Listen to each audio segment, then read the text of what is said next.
کیا نام ہے آواز کی لہریں ہیں اور اس طرح تصویر اور عکس کی لہریں ہیں ایک جگہ سے دوسری جگہ پہنچا سکے، یہ تب ہو سکتا ہے کہ جب ان پیچیدہ تاروں کو اور پیچیدہ چیزوں کو ایک پروگرام اور ایک فارمولے کے تحت اس کو ترتیب دیا جائے۔ تو ایسے ہی ہمیں کائنات کے اندر جو کچھ نظر آ رہا ہے، تو ایک اگر آپ یعنی ویسے ہی نظر سے دیکھیں گے تو آپ کو ایک طرف ستارے نظر آ رہے ہیں، دوسری طرف جو ہے وہ سورج نظر آ رہے ہیں، اپنی زمین نظر آ رہی ہے، تیسری طرف جو ہے وہ سیارے بہت سارے نظر آ رہے ہیں، ایک طرف جا رہا ہے، دوسری طرف جا رہا ہے، ایک جو ہے وہ یعنی سفید اس میں جو ہے روشنی ہے، کسی میں جو ہے وہ بلو روشنی ہے، کسی میں جو ہے وہ ریڈ روشنی ہے، اور پتوں کے نظام کو دیکھیں اور درختوں کے نظام کو دیکھیں، پانیوں کے نظام کو دیکھیں، یہ تمام کے تمام نظام جو ہے ہمیں ایک عجیب بے ترتیب سے نظر آ رہے ہیں کہ کوئی کہاں جا رہا ہے کسی کو کوئی پتہ نہیں ہے۔ لیکن جب ہم اس میں گہرائی سے غور کرتے ہیں اور اس میں ہم ایک ذرے سے لے کر پہاڑ کو دیکھتے ہیں اور ایک قطرے سے لے کر ہم دریا کو اور سمندر کو دیکھتے ہیں اور بارشوں کے جو ہے وہ نظام کو دیکھتے ہیں، تو میرے خیال میں اگر اس سے آپ کوئی ایک چیز بھی ہٹا دے تو سارا نظام درہم برہم ہو جائے گا۔ اچھا، ان تمام چیزوں کا آپس میں جو ایک تعلق ہے اور ایک اس پیچیدہ چیزوں کو بکھری ہوئی چیزوں کی جو آپس میں ایک کنیکشن ہے اور ایک پروگرامنگ ہے، ان تمام چیزوں کے نتائج یہ ہے کہ آج ہم بڑی سہولت کے ساتھ زندہ ہے اور سانس لے رہے ہیں اور آپس میں ہم بات چیت بھی کرتے ہیں، بہت سارے مستقبل کے پلاننگ بھی سوچ رہے ہیں۔ ہمیں کھانے کو اور اسی طرح پہننے کو اور رہنے کو بہت ساری ضروریات جو ہمیں چاہیے ہوتی ہے وہ ہمیں پرفیکٹ مل رہی ہے۔ تو اسی طرح بکھری نکری اور پیچیدہ چیزوں سے ہمیں ایک یعنی ہماری خواہش کے مطابق اور ہماری ضرورت کے مطابق ہمیں جو نتائج مل رہے ہیں، تو یہ ہمیں ایک ایسے ہستی کی طرف جو ہے وہ لے جاتی ہے کہ جو اس چیز کو پیدا کر چکی ہے، اور ایک جس طرح کہ ایک اون ہوتا ہے نا، تو جس طرح عورتیں اون سے جو ہے سویٹر بنتی ہے، تو اس اون کو اگر بچوں کے ہاتھ میں آپ دے دیں گے تو وہ اس کو آپس میں اس طرح مکس کر دیں گے بچے کہ پھر اس کا سرا ڈھونڈنا اور اس کو سیدھا کرنا مشکل ہو جائے گا۔ لیکن ایک ماہر شخص یا ایک تجربہ کار عورت اس اون سے، بکھرے ہوئے اون سے ایسے سویٹر بن دیتی ہے کہ دیکھنے والے حیران ہو جاتے ہیں کہ ماشاءاللہ کتنا خوبصورت سویٹر آپ نے بن لیا ہے۔ تو اسی طرح ہمیں کائنات جو ہے یعنی گہری نظر سے اس طرح ایک بنے ہوئے کپڑے کی طرح نظر آتی ہے، تو ظاہر ہے اس کا کوئی بننے والا بھی ہے، اس پیچیدہ نظام سے اتنے خوبصورت نتائج دینے والا اور ہماری ضرورت کی چیزیں نکالنے والا ظاہر ایک ہستی ہے جس کا ارادہ الا لہ الخلق والامر، کہ اس کی خلقت ہے، اس کی تخلیق ہے، والامر، اور اسی کا امر اور اسی کا حکم اس میں جاری ساری ہے۔ جی، اس پر اگر کوئی آپ وضاحت کرنا چاہے مزید یا کسی کے ذہن میں اشکال یا سوال ہو تو کر سکتے ہیں۔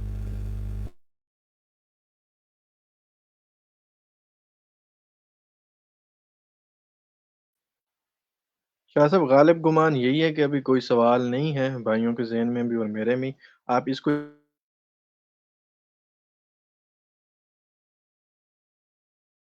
اسامہ بھائی آپ کی آواز نہیں آ رہی۔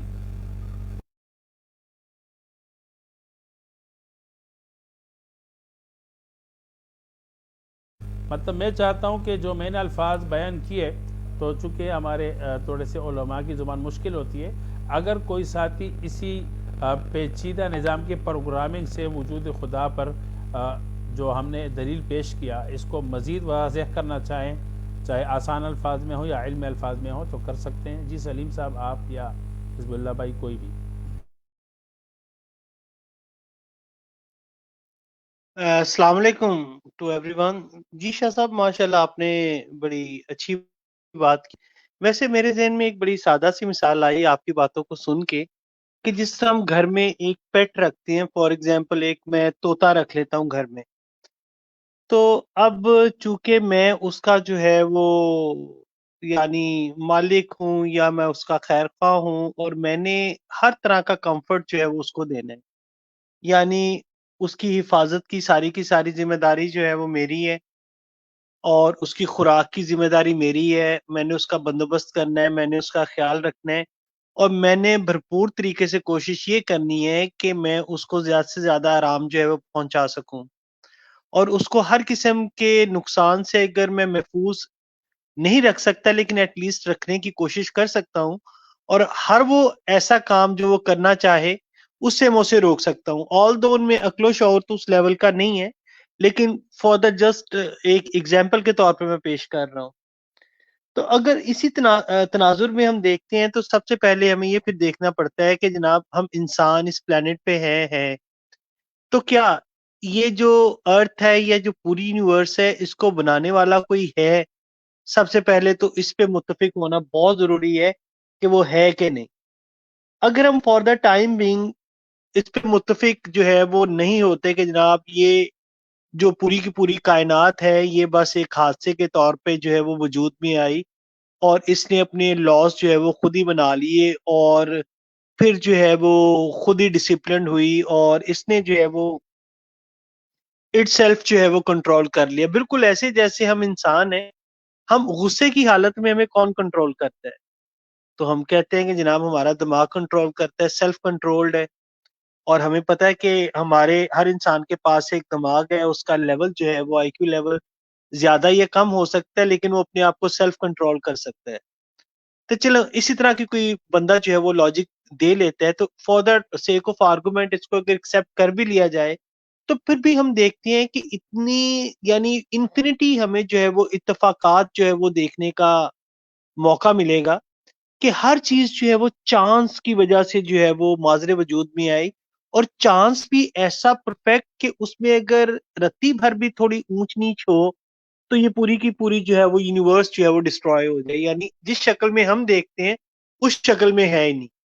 تو اتنے زیادہ چانسز کی پروبیبلٹی جو ہے وہ 100% ایکوریسی کے ساتھ ہونا تقریباً آلموسٹ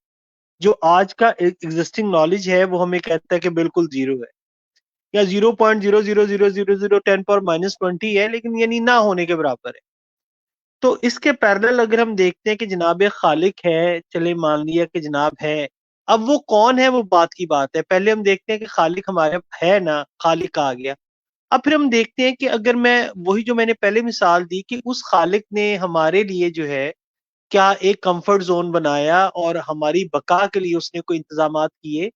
کیا اس نے جتنی بھی ہمارے ارد گرد کی چیزیں ہیں ان کو ہمارے لحاظ سے سنکرونائز کیا؟ تو یہ اس پلانٹ ارتھ کے اندر ہمیں ہر طرح سے جو ہے وہ اس طرح محسوس ہوتا ہے کہ جیسے یہاں ہماری پروٹیکشن کا پورا انتظام کر کے رکھا گیا ہے۔ اب اس میں آپ دیکھ لیں کہ سب سے پہلے اگر ہم ایٹماسفیئر کی بات کرتے ہیں تو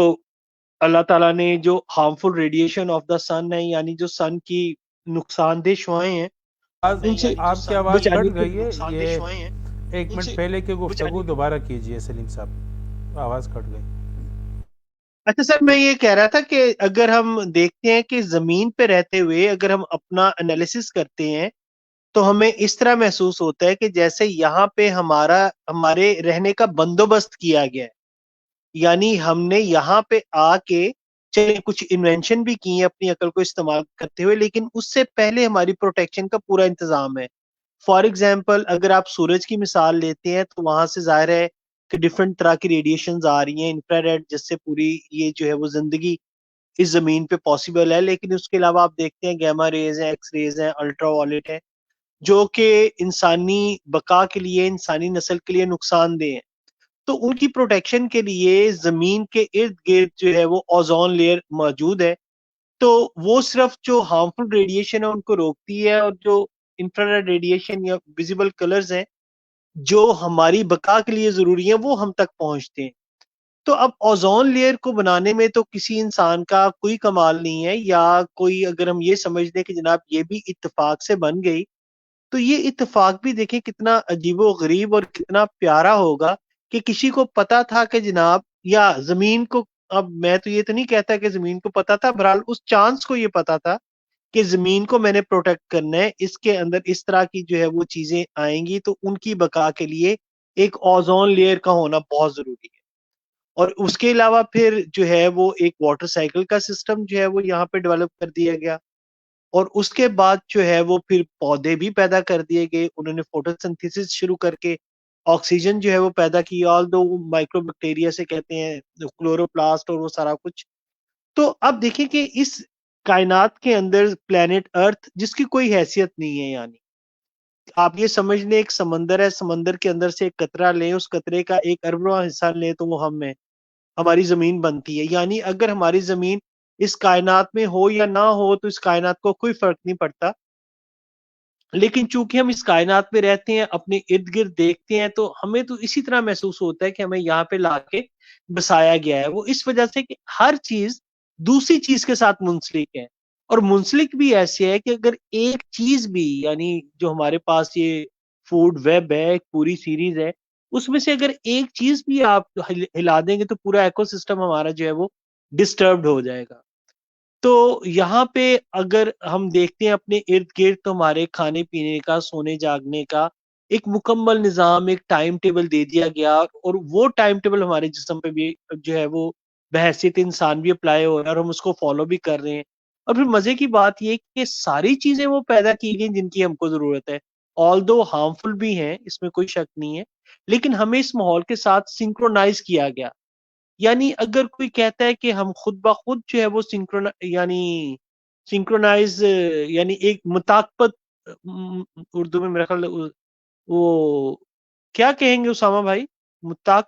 مطابقت کیا ہے ورڈ؟ مطابقت، ہاں مطابقت، وہ پیدا کر دی گئی، اور ہر چیز دوسری چیز کے ساتھ منسلک ہے۔ تو اگر یہ لے مین بھی جو ہے وہ اس طریقے سے سوچتا ہے تو اسے بھی یہ میرا خیال ایٹ لیسٹ سوچ لینا چاہیے کہ یار ہمیں یہاں پر، یا جس ماحول میں جس طریقے سے ہم رہ رہے ہیں، تو یہاں پہ ہمیں بسایا گیا ہے، اور پھر رہنے کے تمام لوازمات جو ہے وہ مہیا کیے گئے ہیں، اور پھر زندگی گزارنے کے لیے ایک لائحہ جو ہے وہ دے دیا گیا۔ وہ پیغمبروں کی شکل میں بھی چلے، اسپیشل بندے بھی آئے، کتابیں بھی آئیں، پھر اس خدا کی طرف سے بھی کوئی نہ کوئی نظام بھی آیا، مینول آیا۔ جس طرح بہت فیمس اگزامپل ہے کہ گاڑی کو چلانا ہے، اس کو مینٹیننس رکھنی ہے، اس کے لیے ایک مینول دے دیا جاتا ہے، تو انسان کے پاس بھی مینول ہے۔ اب جن کے پاس مینول نہیں ہے، یعنی وہ بلیو نہیں کرتے، تو ایٹ لیسٹ ان کے پاس بھی جو ہے وہ کریٹر کا دیا ہوا، چلیں جو بھی وہ کہتے ہیں، حادثے کے نتیجے میں ایک ایسا دماغ ڈیولپ ہو گیا جس سے ان کو ایٹ لیسٹ یہ پتا چل سکتا ہے کہ ہم اپنے آپ کو کس طرح جو ہے وہ ان چیزوں سے محفوظ رکھ سکتے ہیں، مثلا سردی ہے، گرمی ہے، یا دوسری ایسی خطرناک چیزیں جو ان کو نقصان دے سکتی ہیں، وہ اس برین کو استعمال کرتے ہوئے جو ہے وہ ان سے بچ سکتے ہیں۔ تو مجھے تو یہ سارے کا سارا نظام جو ہے ایک منظم، آرگنائزڈ اور فائن ٹیون لگتا ہے، کہ اس میں ایک چیز دوسری چیز سے منسلک، اور ایک بڑا زبردست نظام۔ تو اس کے پیچھے کوئی نہ کوئی ذہانت جو ہے وہ کار فرما ضرور ہونی چاہیے۔ یہ اتفاق ایک ہو گیا، 2 ہو گیا، 3 ہو گیا، لیکن انفینٹی اتفاق میرا نہیں خیال کے ہو سکتے ہیں۔ تو اگر تھوڑا سی بھی کوئی بندہ کامن سینس رکھے گا تو وہ ضرور سوچے گا کہ ہاں ہم یہاں پہ لائے گئے، بسائے گئے، اور ہمارے رہنے سہنے کا انتظام جو ہے وہ یہاں پہ کیا گیا۔ جی کوئی اور بھائی اس سلسلے میں کوئی اضافہ کرنا چاہے، کوئی کویسچن ہے، پلیز ویلکم۔ جی سلیم صاحب، شاید اور ساتھیوں کو بھی اس پہ سوال ہوگا، لیکن میں ایک عام طور پر جو یہ لوگ سوال کر لیتے ہیں کہ جس طرح ہماری آپ کی گفتگو سے یہ بات واضح ہو گئی، اور آپ نے ایک طوطے کی مثال دے دی کہ اگر میں اس کو گھر میں پالتا ہوں تو اس کے پالنے کا پورا انتظام بھی کرتا ہوں، تو اس سے پتہ چلا کہ اللہ تعالیٰ نے ہمیں اس زمین پہ اگر وجود دیا تو ہماری ضروریات کی، خوراک کی، پوشاک کی، ہر چیز کی کا انتظام بھی فرمایا، اور ہمیں کس چیز کی کمی نہیں لگتی۔ اس پہ عموماً یہ لوگ یہ سوال کرتے ہیں کہ پھیلتی ہوئی یہ کائنات تقریباً 93 ایئر، وہ بھی لائٹ، مطلب یہ ہے کہ نوری سال میں یہ پھیل چکی ہے، اور بہت دور مختلف گلیکسیز میں وہاں پہ مختلف ستارے ہیں، اربوں خربوں ستارے ہیں، اور کچھ ایسی بھی جگہ ہیں جہاں پر ستارے ٹوٹتے اور بنتے ہیں۔ تو وہاں کا ہمیں کیا فائدہ؟ یعنی ایک دور گلیکسیز میں اگر کچھ ہو رہا ہے، یا کچھ ستارے ہیں وہاں پر، کچھ سیارے ہیں، کچھ پتھر ہیں، کچھ مطلب وہاں پر ریت کے ذرات ہیں، تو اس سے مجھے کیا فائدہ، اور زمین پر بسنے والوں کو کیا فائدہ؟ تو اس پر عموماً یہ لوگ سوال کرتے ہیں کہ اتنی پھیلی ہوئی کائنات اور زمین جو ایک ذرے کی حیثیت بھی نہیں رکھتی، تو اس پر رہنے والے انسان کو ان دور کہکشاؤں کا کیا فائدہ اور وہ کیوں ہو رہا ہے ایسے؟ اچھا شاہ صاحب، اس میں یہ دیکھتا ہوں کہ جس کو ہم توڑ پھوڑ کہتے ہیں نا، کہ جناب یہ نقصان ہو گیا، تصادم ہو گیا، یا توڑ پھوڑ ہو رہی ہے، یا چیزیں غیر منظم ہو رہی ہیں، تو میرا خیال ہے کہ وہ ایک نئی لائف کی ابتدا ہوتی ہے۔ اب دیکھیں جو مشہور و معروف بگ بینگ تھیوری دی جاتی ہے، اس میں سنگولیرٹی جب ٹوٹی تو وہ بھی ایک نظام دھرم بھرم ہوا نا، لیکن اس سے یہ پوری کی پوری کائنات بنی۔ تو اب اس سنگولیرٹی کا ایک حصہ جو ہمارے پاس آیا، وہ نیبولا یا جو ایک ڈسٹ اور پارٹیکلز کا ایک کلاؤڈ تھا، وہ بھی بڑا بے ڈھنگا سا تھا اور وہ غیر منظم لگتا تھا۔ پھر وہ اس کے اندر وہ کانٹریکٹ ہوتا ہے، یعنی وہ ٹھنڈا ہوتا ہے، اس کا ٹیمپریچر ٹھنڈ کی وجہ سے جب وہ کانٹریکٹ ہوتا ہے، سکڑتا ہے، تو کیا ہوتا ہے، آپس میں وہ ٹکراتے ہیں، ٹیمپریچر زیادہ ہوتا ہے، تو پھر وہ ایک جو ہے وہ ایک گولا بن جاتا ہے، ایک اس کی خاص ترتیب بن جاتی ہے۔ تو اصل میں جس چیز کو ہم ٹوٹ پھوٹ کہہ رہے ہیں، وہ ایک نئی زندگی کا، ایک نئے عمل کا آغاز ہوتا ہے۔ اب جب ایک سسٹم بنایا جاتا ہے، تو اب میں دیکھیں کہ اپنے گھر میں رہ رہا ہوں نا، اب میرے گھر میں نے دیکھنا ہے کہ میرے پاس کون کون سی فیسلٹیز ہیں اور میں کون کون سی چیزیں اویل کر سکتا ہوں، میں اپنے آپ کو کس طرح پروٹیکٹ کر سکتا ہوں۔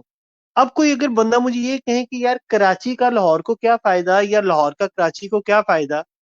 یا ایک ملک کو دوسرے ملک کا کیا فائدہ، تو ہم اس کو انڈیویجول نہیں لے سکتے، ہم اس کو ایک سسٹم لیں گے۔ اب اگر ہم دیکھتے ہیں کہ ہمارا جو یہ پورا جسم ہے، اس میں ہر چیز دوسری چیز کے ساتھ جو ہے وہ منسلک ہے۔ تو اگر کوئی یہ کویشچن کر دے کہ جناب یہ جو نیلز ہیں ان کا کیا فائدہ ہے ہمیں، تو ہم انڈیویجول جو ہے وہ ڈسکس نہیں کر سکتے، اس کو ایز اے ہول لیں گے کہ پورا سسٹم ہے۔ اس پورے سسٹم کے اندر جو ہے نا وہ فورسز کار فرما ہے، اور ہر ایک پارٹ کا اپنا ایک مقام ہے، اپنا ایک حصہ ہے۔ اگر ہم کہتے ہیں کہ دور دراز کی گلیکسیز ہیں، تو گریویٹیشنل فورس تو ہے نا، اب اس کا اثر کوئی نہ کوئی زمین کے ساتھ، یا ہمارا جو سولر سسٹم ہے، یہ ملکی وے ہے، ملکی وے میں ہے، تو ملکی وے کی اٹریکشن جو ہے وہ کسی دوسری گلیکسیز کے ساتھ ہے، تو فورسز کے درمیان توازن تو ہے۔ اگر آپ سوچ لیں کہ صرف ملکی وے گلیکسی ہوتی، کوئی اور گلیکسی نہ ہوتی، تو ان کے درمیان جو فورس آف اٹریکشن اس کی کسی اور آبجیکٹ کے ساتھ کیسے ہوتی؟ تو اس پورے کے پورے نظام کو ہمیں ایک سسٹم کے طور پہ کنسیڈر کرنا پڑے گا، جس میں ایک سسٹم جو ہے وہ دوسرے سسٹم کے ساتھ اٹیچ ہے۔ ابھی ہمارا جو ہے وہ نالج اس لیول تک نہیں پہنچا کہ ہم یہ جان سکیں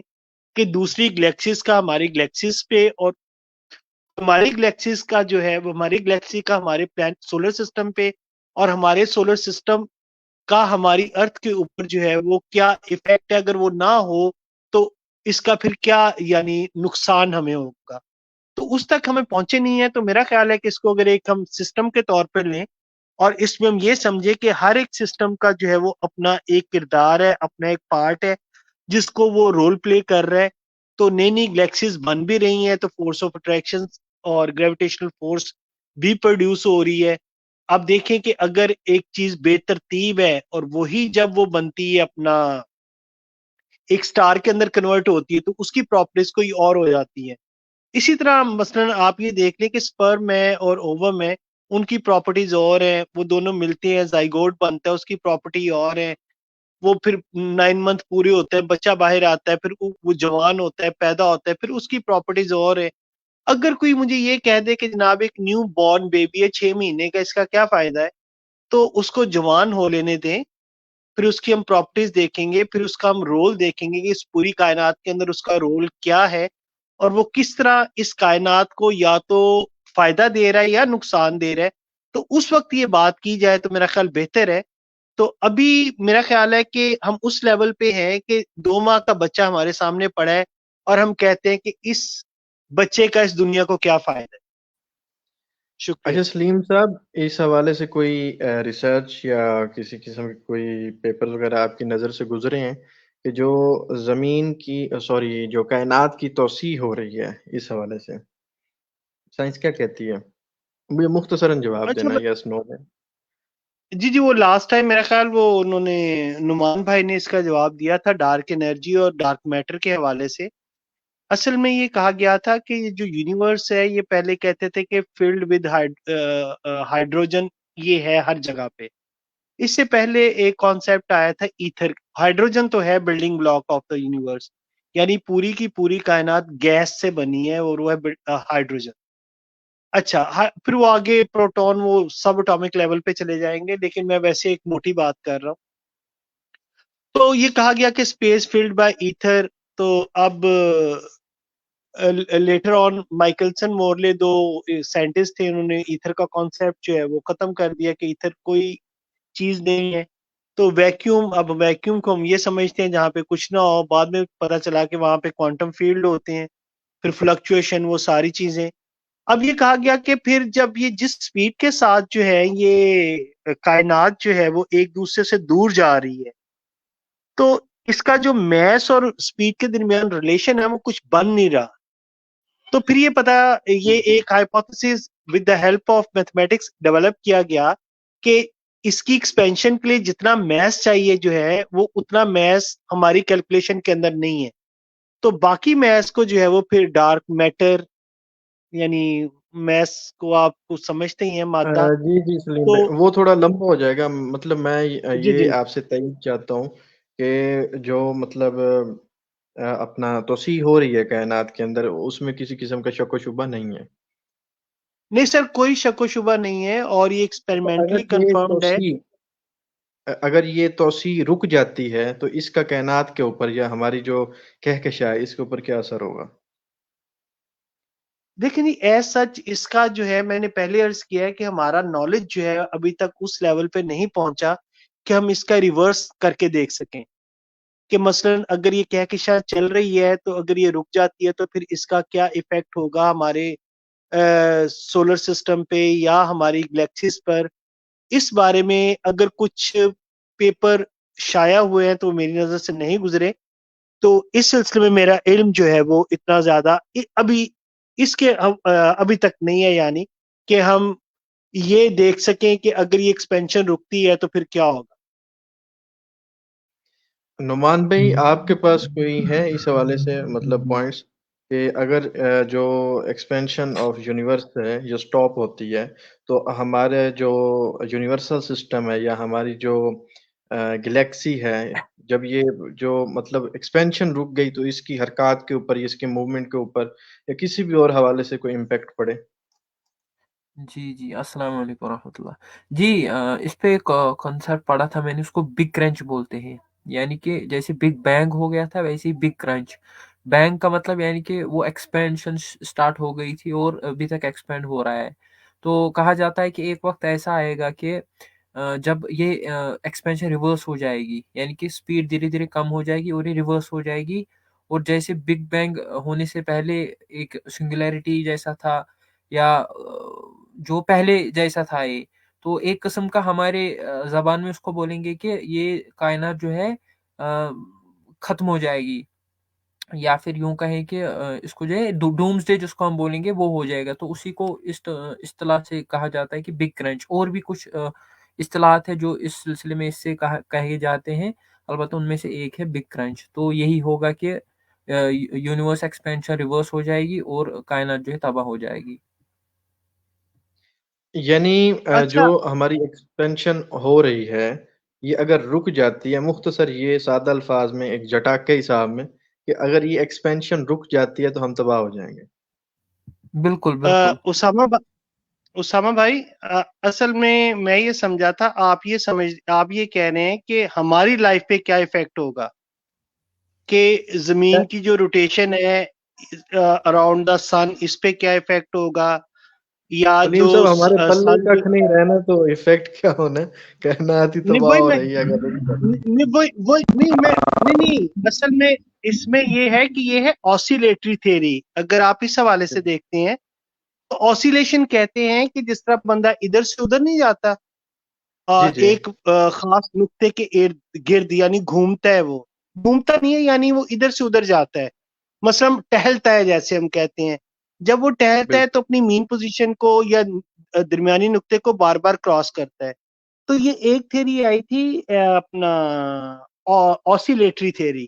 اس کے مطابق یہ تھا کہ جس طرح نعمان بھائی نے بتایا کہ پہلے یہ بگ بینگ ہوا تو ایکسپینشن ہوئی. اب وہ کہہ رہے جب یہ ایکسپینشن رک جائے گی نا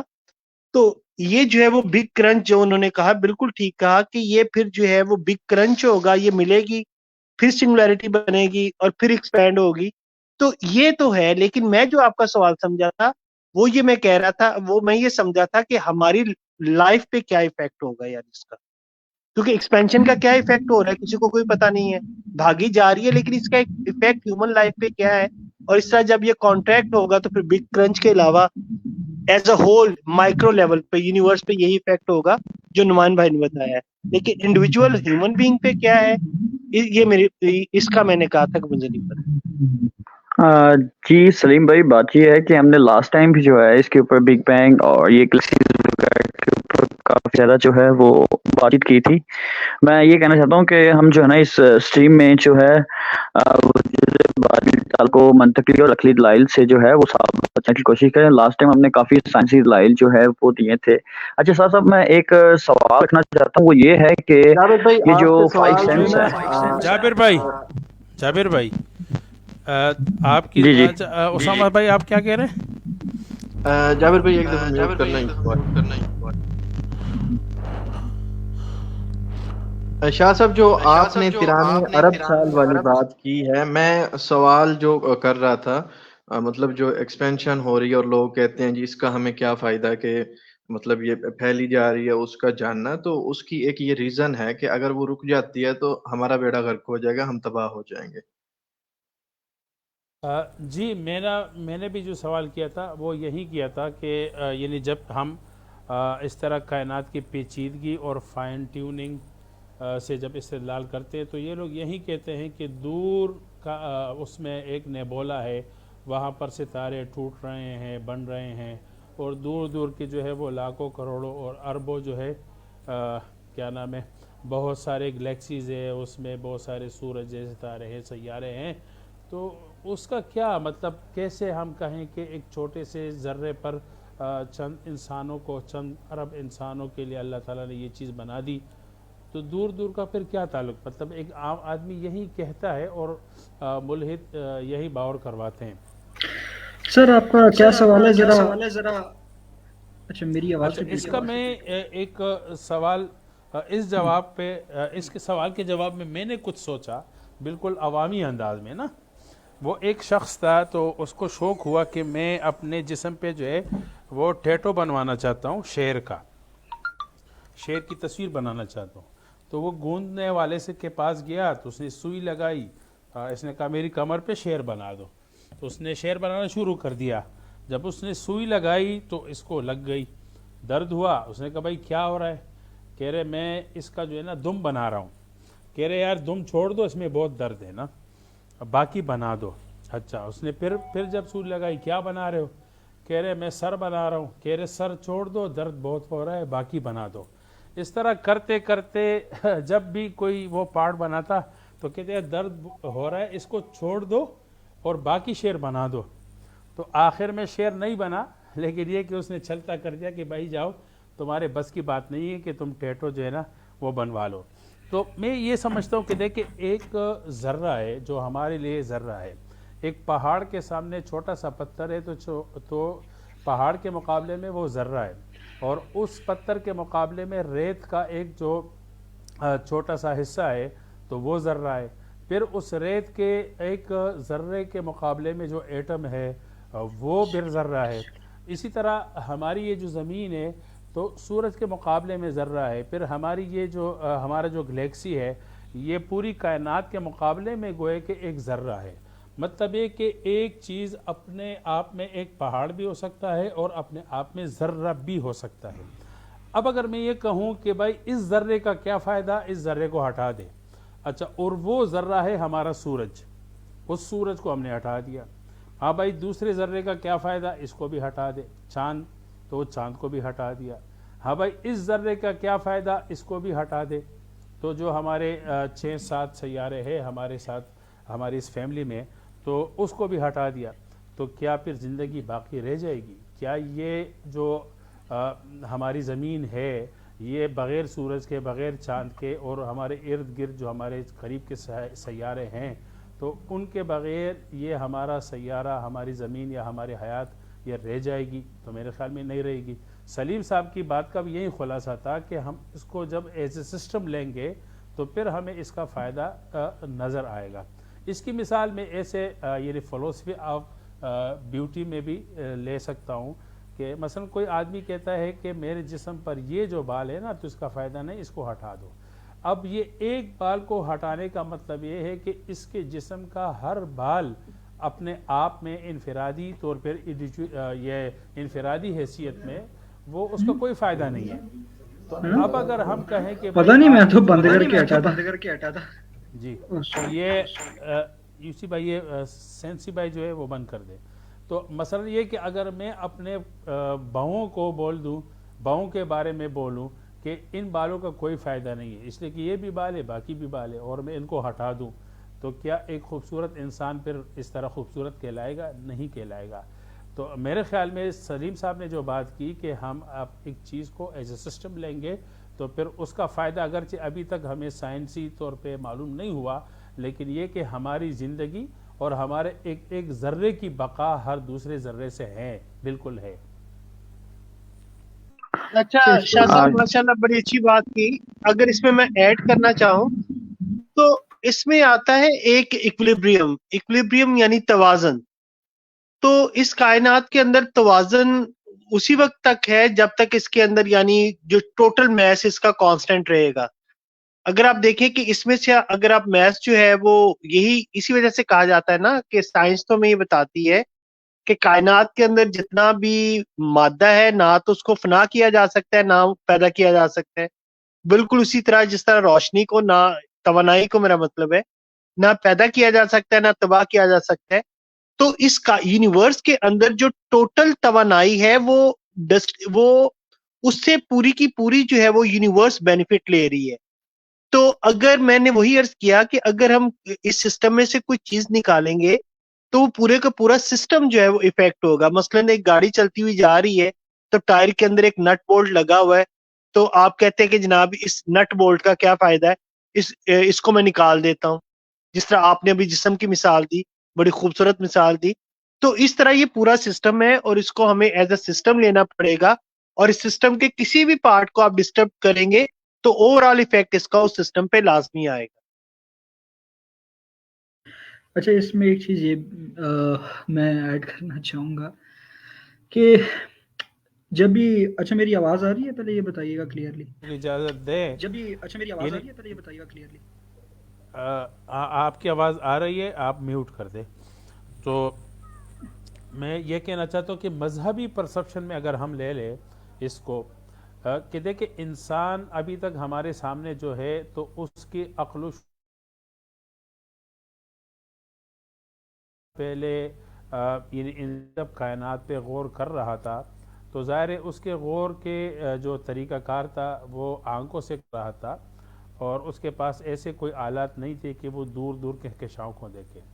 تو قرآن کریم نے اس کے آنکھوں سے نظر آنے والی جو کائنات ہے تو اس کی طرف متوجہ کیا کہ دیکھے کیسے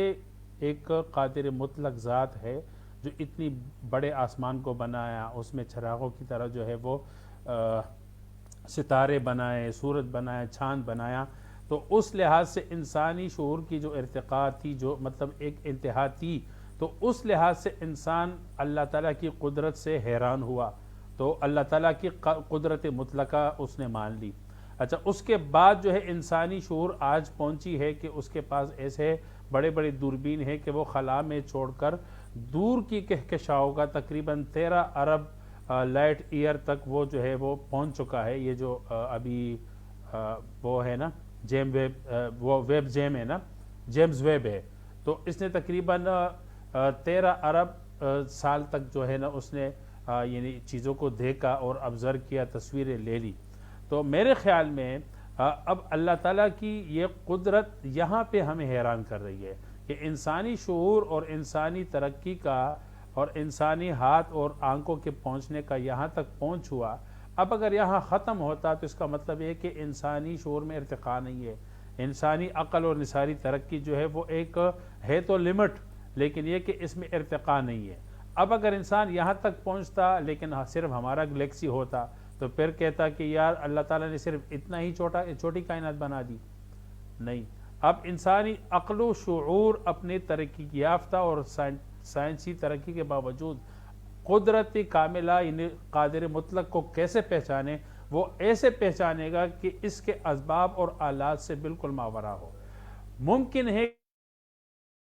یعنی ٹیکنالوجی اتنی ترقی کرے کہ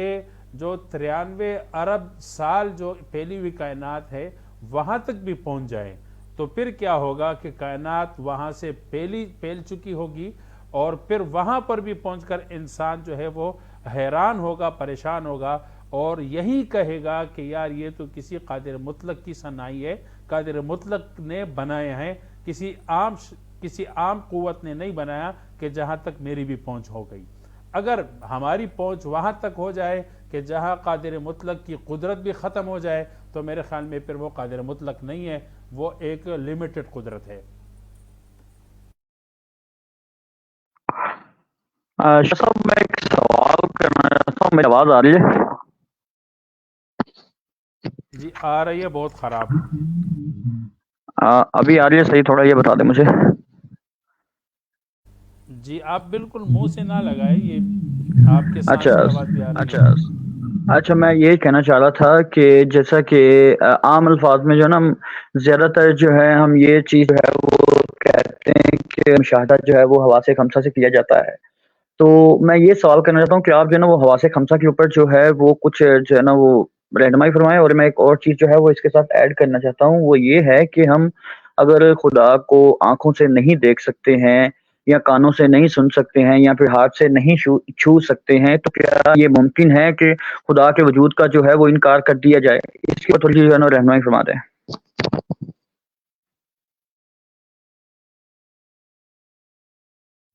جی اس پر میں سمجھتا ہوں کہ اگر نعمان بھائی بات کرے تو اچھی بات ہے، یا وہ رہے نہیں۔ اچھا میں تو اس سلیم کا صاحب آپ اس پہ بات کریں، میں ابھی فارغ جواب دوں اگر آپ چاہیں تو۔ جی بھائی بالکل دیں، بسم اللہ۔ اچھا پہلی شے تو آپ نے کہی کہ جس شے کو آپ کیا کہتے ہیں اپنے 5 سینسز سے حواس خمسہ سے آپ جو ہے وہ نہیں محسوس کر سکتے، تو آپ اسے مانیں یا نہ مانیں۔ پہلی شے تو یہ ہے کہ جس شے کے اندر کوئی حد ہوتی ہے نا وہ اس شے کا نقص بھی ہوتا ہے، ٹھیک ہے۔ اگر کسی شے کے اندر کوئی لمٹ ہے تو وہ اس شے کا نقص ہے، اور جس شے کے اندر کوئی نقص ہے اس سے کسی ایسی چیز کو دیکھنا جو جس کے اندر بالکل نقص نہیں ہے، یہ ممکن نہیں ہے۔ ہمارے ہر حواس کی لمٹ ہے، ٹھیک ہے۔ اگر ہم ایک جگہ سے دیکھ سکتے ہیں تو زیادہ ہماری دیکھنے کس لینتھ تک، کس جگہ کتنی دور ہم دیکھ سکتے ہیں، اس سے زیادہ ہم آگے نہیں دیکھ سکتے، یہ ہماری حد ہے، ٹھیک ہے۔ باقی ہمارا جسم اس طرح کا ہے کہ کبھی اگر کیا کہتے ہیں کسی بیماری کی وجہ سے ہمارے زبان کا ٹیسٹ بدل جائے یا ہمارا ناک بند ہو جائے یا ہماری سننے کی جو ہے وہ بہت کم ہو جائے تو یہ نقص ہے، ٹھیک ہے۔ تو یہ دنیاوی چیزیں ہیں کہ جو دنیا کے اندر ہمیں اپنے عام اس اسپیس کے اندر ہم محسوس کرتے ہیں، تو وہ شاید جو کہ اسپیس سے باہر ہے، اسپیس اور ٹائم سے باہر ہے، ٹھیک ہے، زمان اور مکان سے باہر ہے، اس تک ہم کیسے پہنچ سکتے ہیں؟ نہیں پہنچ سکتے ہم، کیونکہ اس کی ایک حد ہے، ٹھیک ہے، اور حد ایک نقص ہے۔ اور دوسری شے یہ جی سوری اچھا ایک تو شے یہ تھی، آپ کو اس کا جواب مل گیا جس بھائی نے کیا تھا۔ دوسرا سوال کیا تھا، کائنڈلی ریپیٹ کریں گے؟ جی میں یہ کہہ رہا تھا کہ اگر جس چیز کا ہم مشاہدہ حواس خمسہ سے نہیں کر سکتے ہیں تو کیا خدا کا انکار کرنا جو ہے کیا وہ عقل مندی ہے یا پھر یہ کہ اس کے متعلق میں نے یہ سوال کیا تھا۔ اچھا بہت ساری ایسی چیزیں ہیں جن کا ہم اپنے کیا کہتے ہیں حواس خمسہ میں ٹوٹل 5 سینسز آتے ہیں نا، تو آپ اسے ایز اے مجموعی طور پہ لے رہے ہیں۔ اگر ایک شے کو ہم دیکھیں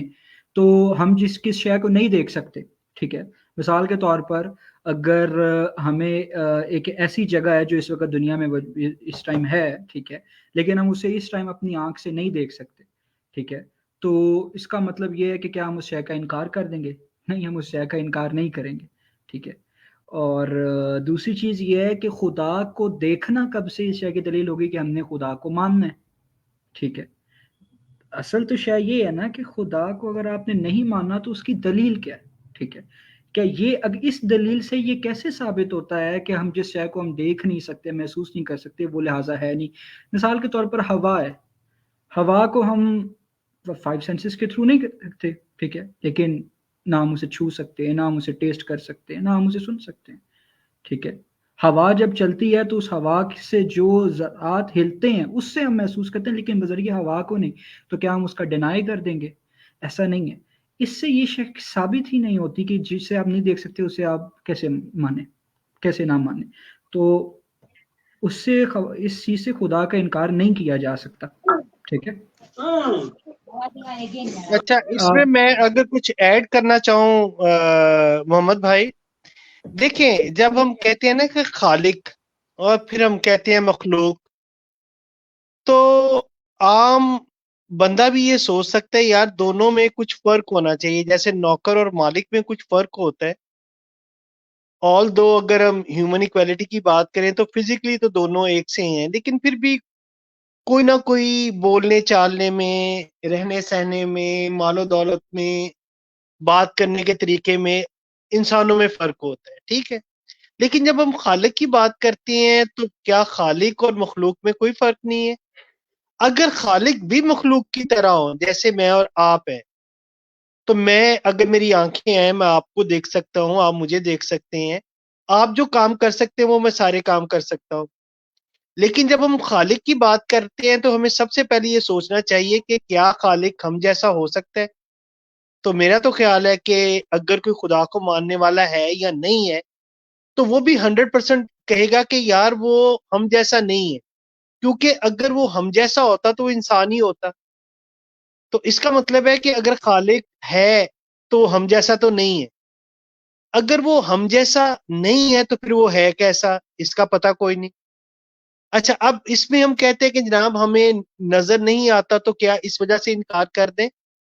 بھی نظر نہ آنے کی وجہ سے اگر آپ نے انکار کرنا ہے کر دیں، لیکن آپ پھر ان چیزوں کا کیا کریں گے جو آپ کے ارد گرد کسی کی پیدا کی ہوئی لگتی ہیں؟ اگر تو وہ ہماری جو بھائی نے بات کی ہے کہ ہماری لمٹ کے اندر آتا ہے اور ہم اسے دیکھ سکتے ہیں تو پھر تو ویل اینڈ گڈ، لیکن نظر نہ آنے کی وجہ سے کسی چیز کا انکار میرا خیال کرنا جو ہے وہ بیوقوفی ہوگی، کیونکہ بعض چیزوں کو محسوس کیا جاتا ہے، جس طرح ہوا کی بھائی نے مثال دی، تو چلیں جی اس کو میں نے محسوس کر لیا، مجھے پتا چل گیا کہ ہے۔ اب کائنات کے اندر کچھ ایسی چیزیں ہیں جن کو انسٹرومنٹ کی مدد سے ہم جو ہے وہ محسوس کر سکتے ہیں، مثلا درجہ حرارت ہے، اس کو ہم محسوس کر سکتے ہیں، میجر بھی کر سکتے ہیں، ٹھیک ہے، اس کے لیے ہمیں انسٹرومنٹ چاہیے۔ اب روشنی ہم تک آ رہی ہے تو اس میں گیما ریز بھی ہیں، اب اس میں جو ہے ان کو محسوس بھی نہیں کیا جا سکتا لیکن اس کا ایفیکٹ دیکھا جاتا ہے۔ گیما ریز ہیں، ایکس ریز ہیں، اگر میں کہوں کہ گیما ریز میری طرف آ رہی ہے، میرے جسم کو لگ رہی ہیں، تو میں کہوں گا نہیں یار یہ تو جھوٹ کہہ رہا ہے، لیکن اس کا ایفیکٹ ہوگا جب وہ مجھے لگیں گی نا، تو ان کا کوئی نہ کوئی ایفیکٹ ہوگا، اور اس ایفیکٹ کی بیس پہ میں کہوں گا کہ یا جناب یہ مجھے نظر نہیں آ رہی لیکن ہے۔ تو اسی وجہ سے، کیونکہ ایک تو اللہ ہماری ان ڈائمینشن کے اندر نہیں ہے، ہم تو 3D میں ہیں، تو یعنی 3 اطراف میں دیکھ سکتے ہیں ہم، لمبائی کے رخ پہ، چوڑائی کے رخ پہ اور اونچائی کے رخ پہ، اور اللہ ان ڈائمینشن سے بالا تر ہے، کیونکہ وہ ہم جیسا نہیں ہے، تو یہ بات ہو گئی کہ ہم اس کو نہیں دیکھ سکتے کیونکہ وہ ہم جیسا نہیں ہے۔ ہم جیسا ہوتا یا ہم سے نعوذ باللہ کمتر ہوتا تو ہم ضرور دیکھ سکتے۔ اب پھر دوسری بات یہ رہ جاتی ہے کہ کیا اس کا انکار کر دیں؟ تو میرا تو خیال ہے کہ پھر ایفیکٹ دیکھنے چاہیے کہ جناب اس کے کیا اثرات ہیں، اس کی کیا نشانی ہے، یا نشانیوں کی آپ کوئی خالق سے بہتر توجیہ کر سکتے ہیں، بسم اللہ۔ اگر نہیں کر سکتے تو میرا خیال ہے یہ نادانی ہوگی کہ نہ دیکھنے کی وجہ سے آپ ایک خالق کا انکار کر دیں، یا فائن ٹیونر کا انکار کر دیں، ایک آرگنائزر کا آپ انکار کر دیں، یہ نادانی کے علاوہ کچھ نہیں ہوگا میرے مطابق۔ جابر بھائی تھوڑا سا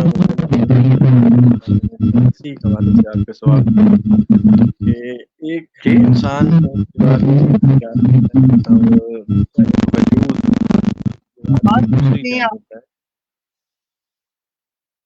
معذرت اب آواز آپ کی کلیئر ہے، بسم اللہ کنٹینیو کریں۔ تو مطلب ایک دیوار کی ایک سائڈ پہ میں ہوں اور دیوار کی دوسری سائڈ پہ کوئی دوسرا وجود ہے، اور درمیان میں جو دیوار ہے وہ ایک آڑ ہے،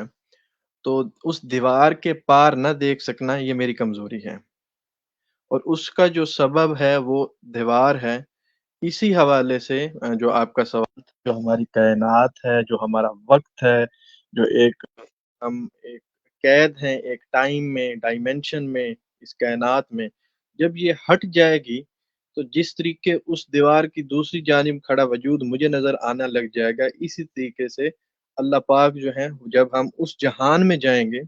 جس جہان میں اللہ پاک کا ہمارے ساتھ وعدہ ہے، تو وہاں پہ ہم پھر خدا کو دیکھ سکتے ہیں۔ مختصر میں فی الحال اتنا ہی کہنا چاہتا تھا۔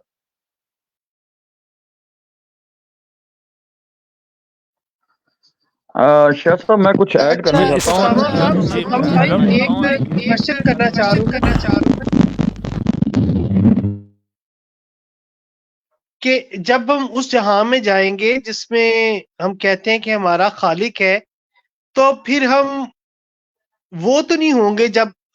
جو اب ہے، کیا کہتے ہیں آپ؟ کس حوالے سے ہم وہ نہیں ہوں گے جو مطلب اب ہیں؟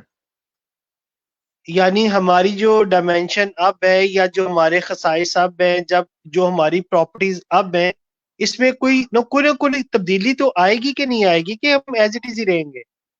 واللہ عالم، اس حوالے سے اللہ بہتر جانتا ہے، کیونکہ واضح طور پہ اس حوالے سے مطلب شاہ صاحب بہتر جانتے ہوں گے، ان کا مطالعہ بہت زیادہ ہے ہم سے، ہم تو طالب علم ہیں ان کے بھی، تو اس حوالے سے اسلام میں تو ایسی کوئی بات نہیں۔ باقی اللہ پاک قادر ہے کہ وہ ہمیں بدلتا ہے یا ویسے ہی رکھ کر اس مطلب اس جہان کا مطلب ماحول ایسا پیدا کرتا ہے کہ ہم وہاں پہ مطلب اس طریقے کا نہیں ہوتا جو جیسے قرآن میں ہے لا تدرک الابصار، کہ